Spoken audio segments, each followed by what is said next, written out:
De la DGAC y un delincuente murieron en medio de un intento de robo en plena loza del aeropuerto de Santiago. Hecho similar a los llamados robos del siglo, que nuevamente ponen en entredicho la seguridad al interior y en los alrededores del principal aeropuerto de nuestro país.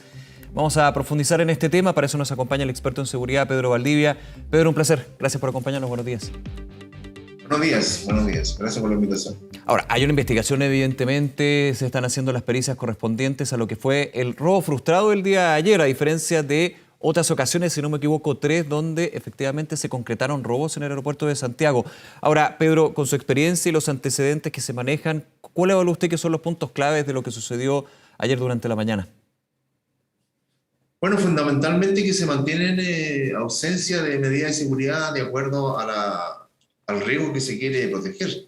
Indudablemente, el hecho que se haya abortado este procedimiento, se haya logrado frustrar finalmente con la lamentable pérdida de una persona de la DGAC, eso no justifica ni menos explica la falla de seguridad que hay previa al acto que se comete. Porque indudablemente que no se comete el delito en sí mismo, pero sí se logra la intrusión de 3 vehículos, se llega hasta la loza misma donde está el cargamento de dinero, y eso indica indudablemente que los protocolos, o a lo menos las medidas de seguridad preventivas que están en el primer anillo de seguridad, son y han sido ineficientes, tal como aconteció en el robo anterior.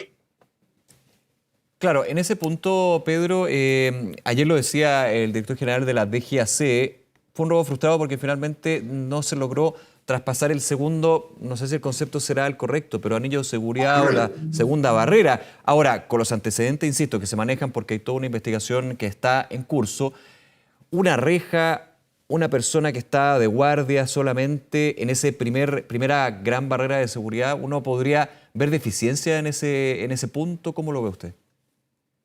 No, absolutamente. O sea, la mirada nuestra, que es una mirada más técnica, indudablemente, Sí, claro, aun cuando esté en el proceso de investigación, te dicen claramente varios aspectos. Primero, la justificación que dan, o la explicación, mejor dicho, que dan las autoridades es que es un acceso que no es frecuente.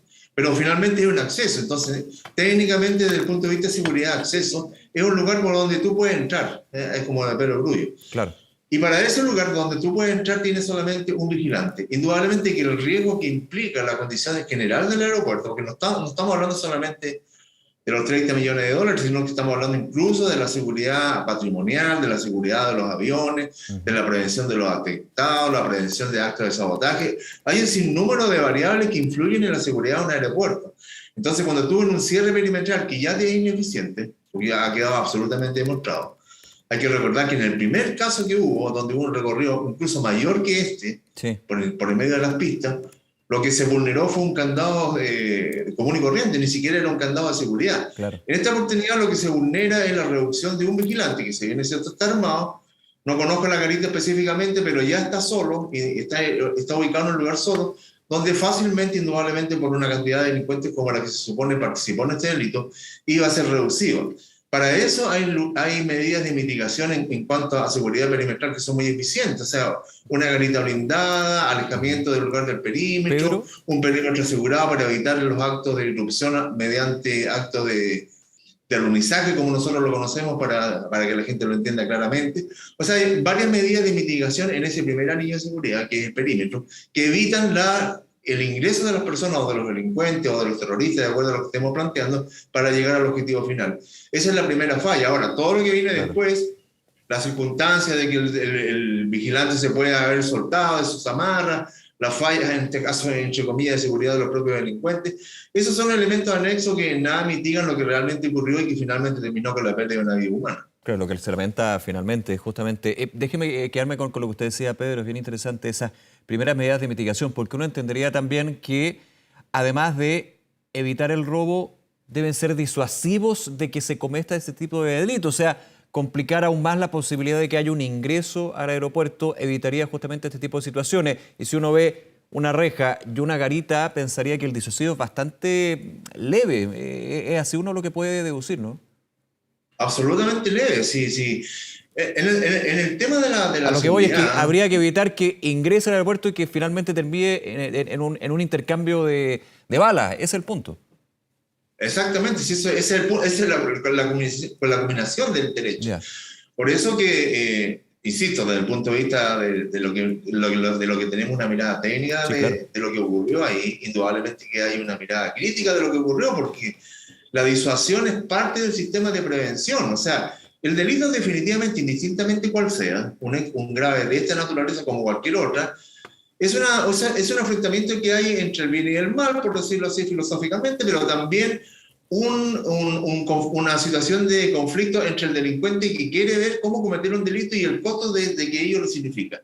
Ahí entra un papel preponderante lo que es la disuasión. Y la disuasión se hace con medidas preventivas, por eso que nosotros comentamos siempre de que la prevención, la disuasión o las acciones que se ejecutan antes de, por eso que prevención significa prevención, antes de que venga el delito, son un factor muy elemento. Ahora, cuando eso falla, cuando se detecta una falla de seguridad, más allá de la fuga de información, de la llegada del avión y todos esos anexos que hay que ayudar a la comisión del delito, hay un hecho principal, primario y básico, que es detectar la debilidad. Y la debilidad está absolutamente detectada, que fue sistema de seguridad de control de acceso ineficiente, perímetro ineficiente, y yo me atrevería a decir más porque no se ha comentado, porque no he visto ese antecedente como me correspondió ver en los antecedentes anteriores.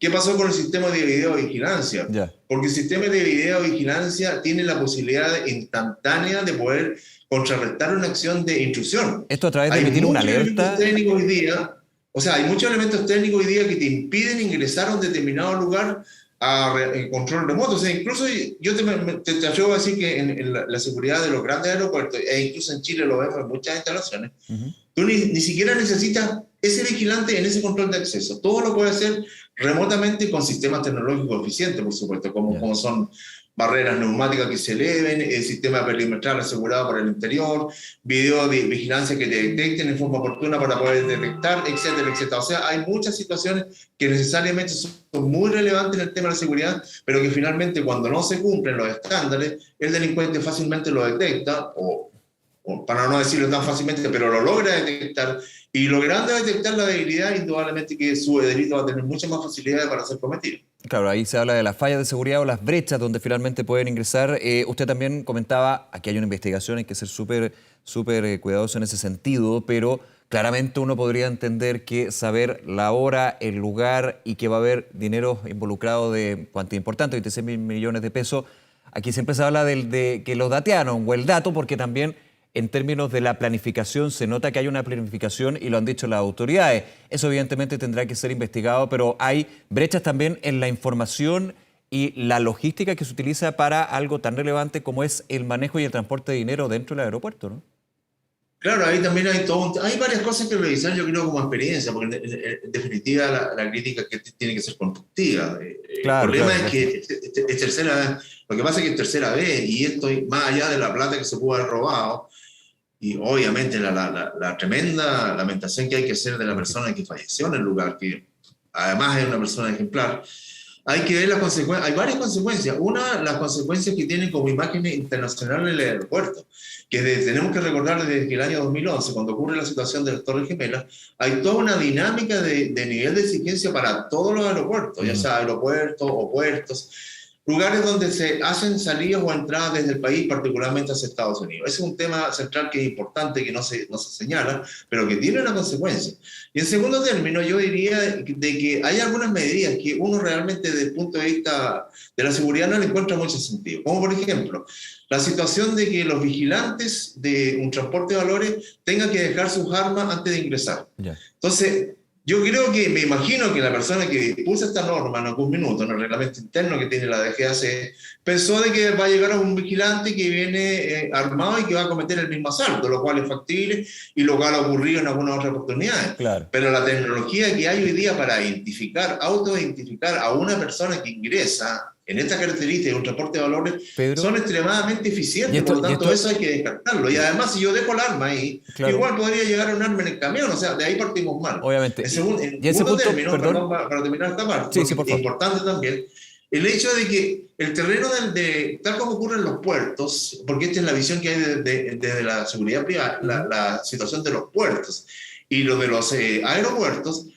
tiene una jurisdicción de seguridad tanto de la DGAC o en este caso con los miembros de seguridad privada pero acreditados ante la DGAC o acreditados ante la Dirección de Control Marítimo. por una parte. Por lo tanto, eso excluye a Carabineros. Pero yo diría que en circunstancias de delitos de esta naturaleza, esa exclusión no puede ser relevante. Y aquí, se los digo porque sí sé del tema, hubo dilatación, tal como ocurrió en los procedimientos anteriores para el ingreso de los carabineros, que tuvieron una alerta. Entonces, por un lado, tú tienes vigilantes que entran y que la única manera de defenderse es con el camión embistiendo a los delincuentes, y por otro lado, carabineros que están pidiendo permiso, por favor, que los dejen entrar. Bueno, la suma de todo eso indudablemente va en beneficio directo de los propios delincuentes, nada más. A ver, déjeme quedarme con esos dos puntos, dos factores. Son bien importantes para el análisis que estamos haciendo, desde lo técnico, por supuesto. Esa es la clave. El tema de tener que dejar, quien hace el transporte de valores, dejar el arma. Eso, por ejemplo, cuando uno lo ve en otro transporte de valores, los bancos de la seguridad privada, eso no es así, porque efectivamente siempre están con el arma. No ocurre, es un tema jurisdiccional. Ya. Fuera del aeropuerto, la jurisdicción está en el marco de la fiscalización de carabineros. Dentro del aeropuerto es la DGAC. ¿Ah? Entonces, esa disposición yo diría que, yo me entiendo, visualizando de la seguridad, es tratar de evitar delitos que ocurrieron en el pasado, como en la simulación. O sea, hubo delitos en que llegaba un transporte de valores que nunca fue transporte de valores, que llegó pintado a transporte de valores, sí, claro, y que los vigilantes finalmente uniformados como transporte de valores nunca fueron vigilantes, todo simulado.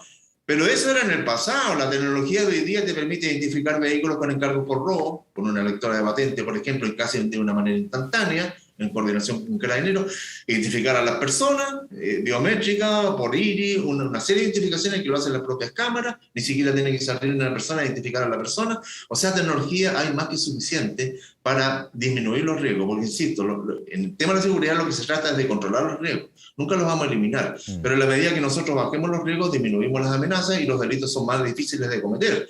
Y esa es la ponderación final, o sea, la ecuación final es un delincuente o un grupo de delincuentes, como acontece en este caso, que está dispuesto a llegar a un lugar donde efectivamente las debilidades le permiten hacerlo. Claro. Pedro Valdivia, nuevamente agradecer estos minutos y esta conversación con Canal 24 Horas. Pedro, muchísimas gracias. Que esté muy bien. Gracias a ustedes. Que estén muy bien. Hasta luego, buenos días. Hasta luego.